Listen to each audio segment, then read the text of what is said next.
Maninglomdagi nupi amana kaurei. Somgi note singse tahora male. Anganbana maning onthokpada Jolly note ki che khara pairaga leptuna leirami. Anganba ngaihak Jolly de yengduna lei. Jolly na se haiduna kitang changsilaklaga note sing adu makhut tingthoklaga pi. Anganbana note sing adu lauraga thank you haina hairami. Jolly na mamangda tariba samdo nakongda haife thechilaga khumna e kaisu kaidida hairamlaga hanna yengnamdana chatki. Anganba note sing adu magi bag da hapchilaga cycle thoduna thoglai. Jolly du mamaga gari macha da chatkibadu ui. Anganbana cycle thongna khali aingonda message tharakpadubu asigoi chalo magi mongse oiramdo su mandine. Anganba khoigi sanafamdani mayamdu sarit sarat aurairi kharana tamli. Laibakta pet thaduna thoibana angang sing adubu tuba taba onba sing tambiri. Anganbaga boichaga panaduna muknaga manaba sarit sarat ki lawsing ningong langba aurairi. Sanjit tautingam susulga du thinba ngakta aurairi. Anganbana boichada hairae kulai pairaga amu auraise. Boichana jaibi se pairage pairo. Boichana jaibi du laibak katlaga pairae. Anganbadi paide makhoi ani no luknai. Boichana thangi phibamda leiramlaga anganbada phui. Anganbana boichana fubagi mawongda changsalakpa adu masu changsinduna boichana jaibi paiduna furakliba khuttu anganbagi pambom oina ngakduna makhut yetna boichagi lukhumda kotuna masa hut leiduna boichabu langki. Boichana pairakpa jaibi du anganbana paihawi. Boichasu khara makhai khangbanina anganbana langlakpadu petuda olaga lepkhalakle. Anganbana ayamuk changage haiduna fibam lauramlaga boichada phui. Boichasu anganbana tawkibaga chap manana tawi. Anganbasu peta onduna lepkhalakle. Asumna moi ani sina duna amana amuk law changba attack tawba amana amuk law hanba tawduna aurairi. Nakan amadana Sanjit tautingam susil humangka oro taba makai kinna thinba ngakpa aurairi. Susil di khara wagali. Susil du sor thabet honduna hairai. Ngakpo thase yadre. Sanjit na nong mamuk lak amuk lep tawradi thuna wabadabane. Susil du ningang pamthaki thoibana laurai. Loisalase makhoi masen no luknai. Boichana jaibi du thamfamda thami thobana program gi aurai bahorase. Anganbaga angang sing adugadi loisinabagi ibudo bu khurumi thobana adudi akoi lehokige ko phani yamba ai kara halage asi haiduna anganbadu thoki. Anganba magi ojagi manakta changlai. Ojadu mangolda hanagumna phamlami. Loisalabra hoyoja loisanjare phare ngasidi kari sanare oza sari sarat oina sanare. Anganbana makha tana magi ojada hanglai. Oza ai kenomda hangjage hangu kari hangninge. Sari sara haibasigi wahan thokse chap chaba kari oigadage oza ai phajana khangsadri. Sarit saradine nangonda mina purakpa nangbu khudum chananaba honarakpa matamda madudagi nasabu lithokpa natraga thaidokpa tawduna khudongthiba adudagi nasabu nanthokduna punaramba khut halamba tawduna lithoktuna nanthorakpa aduni. Sa haibadi aikhoigi hakchang sibuni hakchang silitpa haibani. Sarak haiba asina nangondo khudong thianaba honarakpa adubu mayoknaba khud handuna phunabaduni chumna nanthokpa lithokpa nataba. Aduna sarak haibadi nangi yeknaba mayoknariba midubu hakchang adubu laksinba haibani. Oja Narana wangang baloiduna mangda yenglambadagi anganbada yenglakpada anganbadu writing pad macha amada ojana hairibasing adu isinduna leirami. Oja do haifet chinbal chinglaga noklaga hairai. Khangadro anganba magi ibadu loisilaga khangjarani oja. Phare phare amuk yawjarage oja. Asi haiduna oja da khurumi. Phare phare nangi parikha gi larik tusu kanna paw ko ibungo mak wangna phangnaba. Pajage oja. Phare phare yoro. Anganba magi kada table manakta leptuna magi lairik sing adu loisinduna leirami. Anganbagi pabung achaudo lairik amma pairaga changlai. Anganba magi pabung changlakpaduda yengthorai. Achauna se nangi India thabagi lairik tuni paikha loiraga paba horo coaching su sase kayam pasilaba paikha gi de ayambana loisle da pabung o phare baba iche de halakraba halaktri laani harakpani nache su wadi wajarabani yumgi thabak su tawi college su chali jagoi tamba so mu chali magi graduate loishal halaga MU da dance da maming chansin bira sira khangdre baba masada hangaga chalo aidi thang ta su bhajana damage aigi angamba contribution tawningi active service su changningi gyan ta de da achauna thang ta su bhajana tamgadabani nangna thagi khaliba NDA sisu kanna honaraga thagadabani nangi laibakta tamamba amadi soidana leramgani anganbana anima laibakta amta tamamradi kamai tawdobe baba machagi waduda achauso haifet noklaga amadi soidana tamamgani ne achauba mising na harido in life when one door is closed another open anganba suno e achauna phare lairik pahoro hairamlaga achaudu tapna thoki atia su nong churamdai gi nong puba amuba leichelna kupsilakle nong khongba horai nong su khara chuba horai Victoria do thuna mayum gi gate to hangtoklaga changlai angan bana mangol da hek thoklakpaga mapa chanei Victoria na mangol da kakhalaga magi phanek tu kanthok na hairai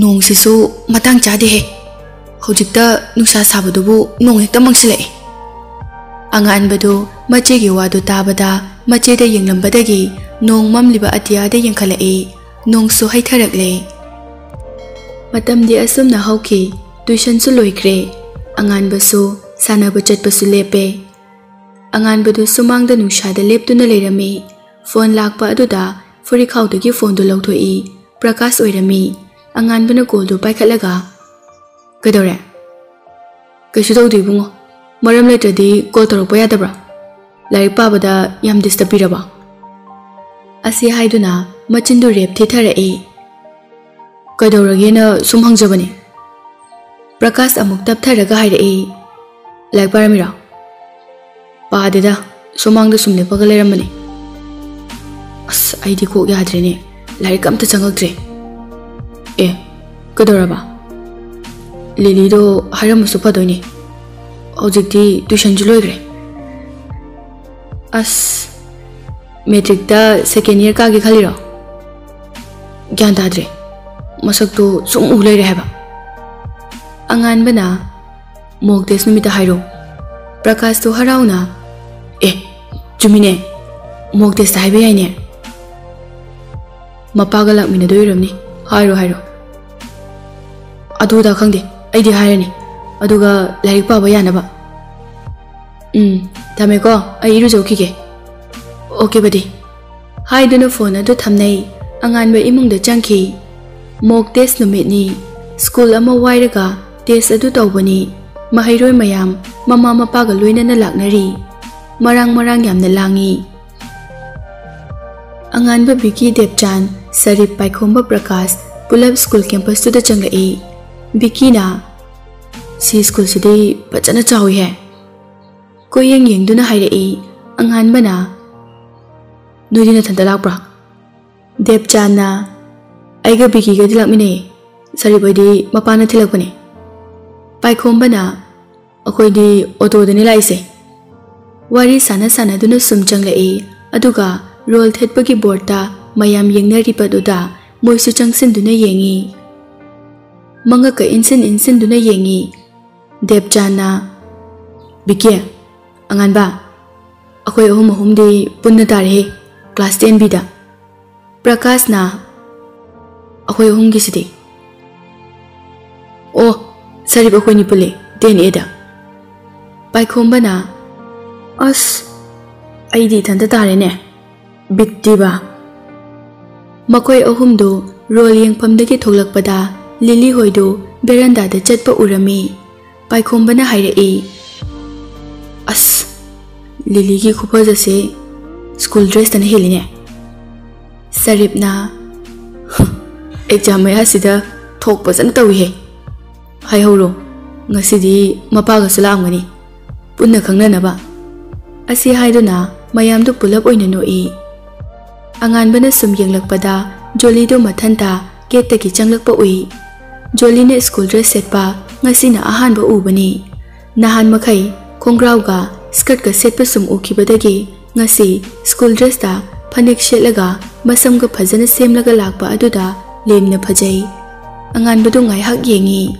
bikina laudana pungta salai moi pulap jangki moi gi tuition gi sar aduna beranda dagi mayam adu kaurei lao lao horase mayam adu mahi changnaki angan ba hoi moina tariba classroom aduda Moi ahum punna changlakduna moi gi roll number sing adu whiteboard ta iribaduna yengduna bench thiduna fami angan baga Debchan gadi bench thangnare Biki ga amuk atopa roda maningda tare Biki na birani he haina mathanta haijai angan bagi maningda Debchan fami angan bana famtharaga thongnauda yengthoi mapanda School dress setana lakpa mayam ama moigi parents kausilaga wari sanabadu ui Debchana tungdagi hairei Sir se ngasidi strict yam oi he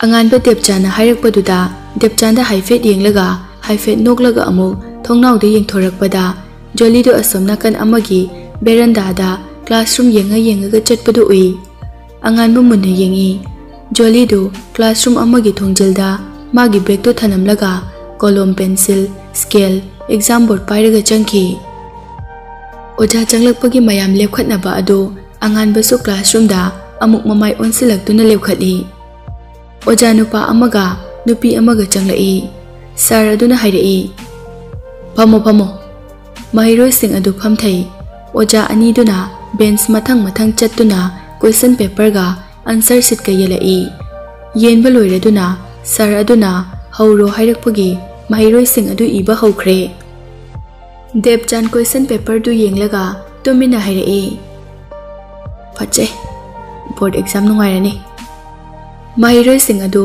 test inari pung ahum pharaduna oja singna answer sheet adu lokshili Debchan du pung loire nangaroi haiduna thuna iri angan bana Aithomage Debchan ina hairei ngadai hu loidore Oja nupi aduna piro matam loire haiduna che adu munki Debchan na as Bikina lao hairamlaga mang thaduna thoki angan baga Debchan ga suthorei mapanda moi pulap amuk pulle mahairoi mayam marang yamna langi Debchan na as hujiki khumundu de pende Paikhomba na aidi phajana nangamdre question taruk nangde Sarip na as kashu khalunu da mock de sibu sole khangba singdo hotharuro Biki na right moi pulap thorei Prakash na Lily ru chakhra jalo haiduna koyeng yengi Paikhomba na ngasi asing bai hagi haro hairadamni Debchan na ꯑꯁ exam ꯂꯣꯏꯕ ꯐꯥꯎꯕꯇꯪꯗꯤ ꯉꯥꯏꯌꯨꯗꯅ ꯅꯪ fail ꯑꯣꯏꯔꯁꯨ ꯃꯥꯗꯤ ꯑꯣꯏꯍꯟꯕꯤꯔꯨꯅꯨ ꯑꯉꯥꯟꯕ ꯕꯤꯀꯤ ꯁꯔꯤꯞ ꯄꯨꯟꯅ ꯅꯣꯛꯏ ꯁꯔꯤꯞꯅ ꯉꯁꯤꯗꯪꯗꯤ ꯊꯥꯕꯤꯔꯣꯍꯦ ꯑꯩꯈꯣꯏ ꯁꯣꯏꯗꯅ ꯁꯤꯟꯒꯦ ꯕꯤꯀꯤꯅ ꯉꯁꯤꯗꯪꯗꯤ ꯊꯥꯕꯤꯔꯣ ꯑꯩꯈꯣꯏ ꯂꯩꯔꯤꯁꯤꯗꯤ ꯁꯣꯏꯗꯅ ꯁꯤꯟꯒꯦ ꯄꯥꯏꯈꯣꯝꯕꯅ ꯑꯁ ꯆꯠꯄꯨ ꯆꯠꯈ꯭ꯔ ꯃꯥꯜꯂꯦꯗ ꯎꯗ꯭ꯔꯦ ꯒꯦꯠꯇ ꯃꯣꯏꯒꯤ ꯇ꯭ꯌꯨꯁꯟꯒꯤ ꯁꯥꯔꯗꯣ ꯂꯦꯞꯂꯒ ꯃꯍꯩꯔꯣꯏꯁꯤꯡ ꯊꯣꯛꯂꯛꯄꯗꯨ ꯌꯦꯡꯗꯨꯅ ꯂꯩꯔꯝꯃꯤ ꯑꯣꯖꯥ ꯑꯗꯨꯅ ꯀꯣꯏꯁꯟꯁꯤꯡꯗꯣ ꯌꯨꯝꯗ ꯐꯖꯅ ꯍꯣꯠꯂꯨꯆꯣꯀꯣ ꯍꯥꯏꯅ ꯊꯣꯔꯛꯂꯤꯕ ꯃꯍꯩꯔꯣꯏꯁꯤꯡ ꯑꯗꯨꯗ ꯍꯥꯏꯔꯝꯃꯤ ꯑꯉꯥꯟꯕ ꯍꯣꯏ ꯊꯣꯛꯂꯛꯄ ꯎꯕꯗ ꯑꯃꯨꯛ ꯍꯥꯏꯔꯛꯏ ꯑꯟꯁꯔ ꯐꯖꯅ ꯈꯨꯝꯃꯝꯕ꯭ꯔꯣ ꯍꯣꯏ ꯁꯥꯔ ꯐꯖꯅ ꯈꯨꯝꯃꯝꯃꯤ ꯑꯗꯨꯝ ꯍꯥꯏꯕꯗꯣ ꯌꯥꯗꯦꯀꯣ ꯀꯣꯏꯁꯟꯁꯤꯡꯗꯣ ꯌꯨꯝꯗ ꯐꯖꯅ ꯍꯣꯠꯂꯨꯀꯣ ꯍꯣꯏ ꯁꯥꯔ ꯄꯦꯔꯦꯟꯠꯁ ꯑꯅꯤ ꯋꯥꯔꯤ ꯁꯥꯟꯅꯔꯤ ꯁ꯭ꯀꯨꯜꯁꯤ ꯇ꯭ꯌꯨꯁꯟꯒꯤ ꯁꯥꯔꯁꯤꯒꯤ ꯃꯆꯦꯒꯤꯅꯤ ꯍꯥꯏꯅꯦ ꯑꯣꯖꯥ ꯃꯌꯥꯝꯒ ꯏꯟꯚꯤꯖꯤꯂꯦꯇꯔ ꯇꯥꯍꯜꯂꯤꯁꯦ ꯑꯃꯅ ꯑꯃꯨꯛ ꯍꯥꯏꯔꯛꯏ ꯉꯁꯤ ꯉꯥꯏꯍꯥꯛꯀꯤ ꯄꯦ ꯄꯤꯅꯤ ꯍꯥꯏꯕꯅꯤ ꯐꯖꯅ ꯄꯥꯏꯔꯕꯖꯥꯠꯅꯤ ꯃꯊꯪ ꯃꯊꯪ ꯁꯨꯝ ꯆꯠꯅꯈꯤ ꯑꯉꯥꯟꯕ ꯈꯣꯏꯁꯨ ꯐꯣꯟꯗ ꯄꯥꯎ ꯐꯥꯎꯅꯔꯁꯤ ꯍꯥꯏꯅꯔꯒ ꯃꯥꯒꯤ ꯃꯥꯏꯀꯩꯗ ꯆꯠꯅꯈꯤ ꯑꯉꯥꯟꯕꯗꯣ ꯍꯥꯏꯐꯦꯠ ꯀꯣꯏꯌꯦꯡ ꯌꯦꯡꯉꯤ ꯗꯦꯕꯆꯥꯟꯅ ꯀꯅꯥ ꯌꯦꯡꯉꯤꯅꯣ ꯑꯩꯈꯣꯏꯁꯨ ꯍꯥꯏꯗꯣꯛꯑꯒꯦ ꯑꯉꯥꯟꯕꯅ ꯑꯣꯀꯦ ꯗꯦꯕꯆꯥꯟꯒ ꯕꯤꯀꯤꯒꯗꯣ ꯒꯥꯔꯤ ꯃꯆꯥꯗ ꯄꯨꯂꯞ ꯆꯠꯈꯤ ꯑꯉꯥꯟꯕꯁꯨ ꯃꯥꯒꯤ ꯁꯥꯏꯀꯜ ꯑꯗꯨ ꯊꯧꯗꯨꯅ ꯆꯠꯈꯤ ꯑꯉꯥꯟꯕꯅ ꯃꯌꯨꯝꯒꯤ ꯁꯨꯃꯥꯡꯗ ꯒꯥꯔꯤ ꯊꯧꯖꯤꯜꯂꯛꯄꯗ ꯃꯥꯡꯒꯣꯜꯗ ꯃꯥꯒꯤ ꯃꯝꯍꯟ ꯐꯝꯗꯨꯅ ꯆꯥ ꯊꯛꯇꯨꯅ ꯃꯃꯥꯒ ꯃꯄꯥꯒ ꯄꯨꯟꯅ ꯋꯥꯔꯤ ꯁꯥꯗꯨꯅ ꯂꯩꯔꯝꯃꯤ ꯑꯉꯥꯟꯕꯅ ꯃꯥꯡꯒꯣꯜꯗ ꯆꯪꯂꯛꯂꯒ ꯍꯥꯏꯔꯛꯏ ꯃꯝꯍꯟ ꯀꯌꯥꯝ ꯀꯨꯏꯔꯒꯦ ꯁꯔꯠꯅ ꯉꯥꯏꯍꯥꯛ ꯑꯣꯏꯔꯦ ꯅꯪ ꯉꯥꯏꯔꯝꯃꯤꯕꯅꯤꯅꯦ ꯀꯃꯥꯏ ꯇꯧꯔꯝꯃꯕ ꯑꯗꯨꯝ ꯐꯖꯅ ꯇꯧꯔꯝꯃꯦ ꯃꯃꯟ ꯃꯃꯥꯅ ꯍꯪꯂꯛꯏ ꯆꯥꯛ ꯆꯥꯒꯗ꯭ꯔꯣ ꯉꯁꯥꯏꯁꯨ ꯆꯥꯏ ꯂꯥꯝꯗ꯭ꯔꯤꯗ ꯏꯃꯥ ꯃꯄꯥ ꯑꯆꯧꯅ ꯍꯥꯏꯔꯛꯏ ꯃꯥꯒꯤ ANDA ꯊꯥꯅꯕꯒꯤ ꯂꯥꯏꯔꯤꯛꯁꯨ ꯂꯩꯔꯕꯅꯤ ꯃꯥꯒꯤ ꯄꯔꯤꯈ꯭ꯌꯥꯁꯤ ꯂꯣꯏꯔꯒ ꯄꯥꯅꯅꯕ ꯁꯔꯠꯅ ꯊꯥꯖꯤꯟꯒꯗꯕꯅꯤ ꯍꯣꯠꯅꯒꯗꯕꯅꯤ ꯑꯃ ꯑꯗꯨꯝ ꯅꯪꯒꯤ ꯇꯝꯃꯝꯃꯗꯕꯅꯤ ꯑꯉꯥꯟꯕꯁꯨ ꯇꯨꯜ ꯑꯃꯗ ꯐꯝꯂꯤ ꯁꯔꯠꯅ ꯑꯩꯁꯨ ꯆꯠꯂꯒꯦ ꯊꯕꯛ ꯑꯇꯩꯁꯨ ꯂꯩꯍꯧꯔꯤ ꯍꯥꯏꯗꯨꯅ ꯆꯥ ꯀꯞꯇꯨ ꯇꯦꯕꯜꯗ ꯊꯅꯝꯂꯒ ꯃꯥꯒꯤ ꯋꯥꯂꯦꯠꯇꯒꯤ ꯂꯨꯄꯥ 500 ꯂꯧꯊꯣꯛꯇꯨꯅ ꯑꯉꯥꯟꯕꯗ ꯄꯤ ꯁꯦ ꯍꯣꯔꯦꯟ ꯆꯤꯀꯟ ꯆꯥꯎ ꯑꯉꯥꯟꯕꯅ ꯄꯩꯁꯥꯗꯨ ꯂꯧꯏ ꯃꯃꯥ ꯂꯇꯥꯅ ꯍꯥꯏꯔꯛꯏ ꯌꯥꯔꯦ ꯇꯥꯃꯣ ꯂꯥꯛꯄ ꯈꯨꯗꯤꯡꯒꯤ 500 ꯁꯨꯝ ꯄꯤꯔꯗꯤ ꯌꯥꯔꯔꯣꯏ ꯁꯔꯠꯅ ꯍꯦꯔꯥ ꯍꯥꯏꯗꯨꯅ ꯍꯧꯒꯠꯂꯛꯏ ꯑꯉꯥꯟꯕꯅ ꯑꯩ ꯊꯤꯟꯗꯣꯛꯀꯦ ꯃꯝꯍꯟ ꯍꯥꯏꯔꯒ ꯊꯤꯟꯗꯣꯛꯈꯤ ꯅꯨꯃꯤꯗꯥꯡꯗꯅꯤ ꯑꯉꯥꯟꯕꯗꯨ ꯃꯥꯒꯤ ꯇꯦꯕꯜꯗ ꯂꯥꯏꯔꯤꯛꯁꯨ ꯄꯥꯕꯒꯤ ꯐꯥꯛꯇꯣꯛꯏ ꯆꯝꯄꯜ ꯂꯧꯊꯣꯛꯇꯨꯅ ꯇꯥ ꯈꯧꯁꯥꯕꯒꯤ ꯄꯣꯁ ꯈꯔ ꯇꯧꯗꯨꯅ ꯂꯩ ꯑꯗꯨꯒ ꯑꯃꯨꯛ ꯈꯨꯅꯤꯡꯅ ꯊꯤꯟꯕꯒꯤ ꯃꯑꯣꯡ ꯑꯃꯨꯛ ꯇꯧꯗꯨꯅ ꯃꯥꯒꯤ ꯇꯦꯕꯜꯒ ꯐꯃꯨꯡꯒꯒꯤ ꯃꯃꯥꯡꯗꯨꯗ ꯁꯥꯟꯅꯩ ꯐꯣꯟꯒꯤ ꯃꯦꯁꯦꯖ ꯂꯥꯛꯄꯒꯤ ꯃꯈꯣꯜ ꯇꯥꯕꯗ ꯇꯦꯕꯜꯗ ꯂꯩꯔꯤꯕ ꯐꯣꯟꯗꯨ ꯄꯥꯏꯗꯨꯅ ꯌꯦꯡꯉꯤ ꯑꯟꯅꯣꯟ ꯅꯝꯕꯔꯗꯨ ꯑꯣꯏꯔꯝꯃꯤ ꯂꯥꯏꯔꯤꯛ ꯄꯥꯔꯤꯕꯣ ꯑꯉꯥꯟꯕ ꯉꯥꯏꯍꯥꯛ ꯃꯦꯁꯦꯖꯇꯨ ꯌꯦꯡꯂꯒ ꯔꯤꯄ꯭ꯂꯥꯏ ꯇꯧꯏ ꯄꯥꯗꯦ ꯑꯩꯅ ꯃꯦꯁꯦꯖ ꯁꯨꯝ ꯊꯥꯔꯛꯄꯁꯦ ꯁꯣꯝꯗ ꯗꯤꯁꯇꯔꯕ ꯌꯥꯝ ꯑꯣꯏꯔꯝꯃꯅꯤ ꯅꯪꯕꯨ ꯁꯨꯝ ꯈꯟꯖꯔꯛꯄꯁꯦ ꯀꯨꯏꯔꯦ ꯑꯗꯨꯅ ꯋꯥꯈꯜꯁꯦ ꯈꯟꯊꯍꯧꯗ꯭ꯔꯦ ꯑꯉꯥꯟꯕ ꯋꯥꯈꯜ ꯍꯥꯏꯐꯦꯠ ꯈꯜꯂꯒ ꯍꯜꯂꯤ ꯑꯩꯅ ꯅꯨꯡꯉꯥꯏꯇꯕꯗꯤ ꯅꯁꯛ ꯅꯃꯤꯡ ꯂꯣꯠꯄꯒꯤꯅꯤ ꯅꯪ ꯀꯅꯥꯅꯣ ꯍꯥꯏꯔꯛꯑꯣ ꯑꯗꯨꯒ ꯑꯦꯛꯖꯥꯝ ꯂꯣꯏꯔꯒ ꯎꯅꯁꯦ ꯃꯦꯁꯦꯖꯇꯨ ꯉꯥꯏꯍꯥꯛ ꯍꯜꯂꯛꯇꯦ ꯑꯉꯥꯟꯕꯅ ꯐꯣꯟꯗꯨ ꯐꯃꯨꯡꯗ ꯊꯝꯈꯤ ꯃꯦꯁꯦꯖꯇꯨ ꯍꯜꯂꯛꯇꯦ ꯑꯉꯥꯟꯕ ꯐꯣꯟꯗꯨ ꯍꯥꯏꯐꯦꯠ ꯌꯦꯡꯂꯝꯂꯒ ꯐꯃꯨꯡꯗꯒꯤ ꯐꯣꯟꯗꯨ ꯄꯥꯏꯈꯠꯂꯒ ꯃꯦꯁꯦꯖ ꯑꯗꯨ ꯌꯦꯡꯉꯤ ꯑꯩ ꯍꯦꯂꯦꯅꯥꯅꯦ ꯃꯦꯁꯦꯖꯇꯨ ꯎꯕꯗ ꯑꯉꯥꯟꯕ ꯄꯤꯁꯨꯝ ꯁꯨꯛꯂꯒ ꯌꯦꯡꯉꯤ